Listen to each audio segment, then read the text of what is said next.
இங்க என்ன பிரச்சனை இருக்குங்க சமூகத்துல? ஒரு பெண்ணு ஒரு ஆணை காதலிக்கும் போது அல்லது ஆண் ஒரு பெண்ணை காதலிக்கும் போது என்கிட்ட 10 ரூபா இல்லைன்னா என் நண்பன்கிட்ட 10 ரூபா வாங்கி சட்டப்பையில வச்சுட்டு போய் நிக்கிறேன். எனக்கிட்ட நல்ல சட்டை இல்லைன்னா நண்பனுடைய சட்டையை கடன் வாங்கி போட்டுட்டு போய் அந்த பேருந்து நிலையத்துக்கிற பொண்ணை நான் பாக்குறேன். எனக்கிட்ட 2 சக்கரம் இல்லைனாலும் என் நண்பனுடைய கடன் வாங்கிட்டு போய் நான் காட்டுறேன், என்னுடைய போல காட்டுறேன். காதலிக்கிற போது பொய்யா சொல்றது, நிறையில் தொடங்குறது, குறைய சொல்றது இல்ல. நான் தூங்கும்போது கொட்டை விடுவேன் அப்படி யாரும் சொல்றது இல்ல. ஆனா திருமணமான அன்னைக்கு படுக்கும்போது கொட்டை விட்டோன்னே அது எந்திரிச்சு பாப்ப, இது சொல்லவே இல்லையே அந்த பையன்.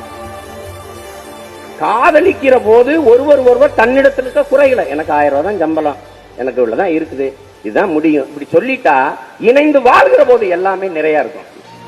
ஆனா சொல்லி எல்லாமே பொய்யா சொல்லி நிறைய சொல்லி நான் மேகத்தை கொண்டு வந்து மெத்தையாக்குவேன், உனக்கு வானவில்ல ஊஞ்சல் கட்டுவேன், எல்லாம் நடக்கிறதா? அப்ப யதார்த்த வாழ்க்கையில திருமணமான பிறகு அது கஷ்டக்காரன். எதிர்பார்ப்புகள் அதிகமாயிருந்து இணைந்து வாழ தொடங்குகிற போது ஒவ்வொரு நாளும் ஏமாற்றமா மாறிடுது, மனமுறிவு.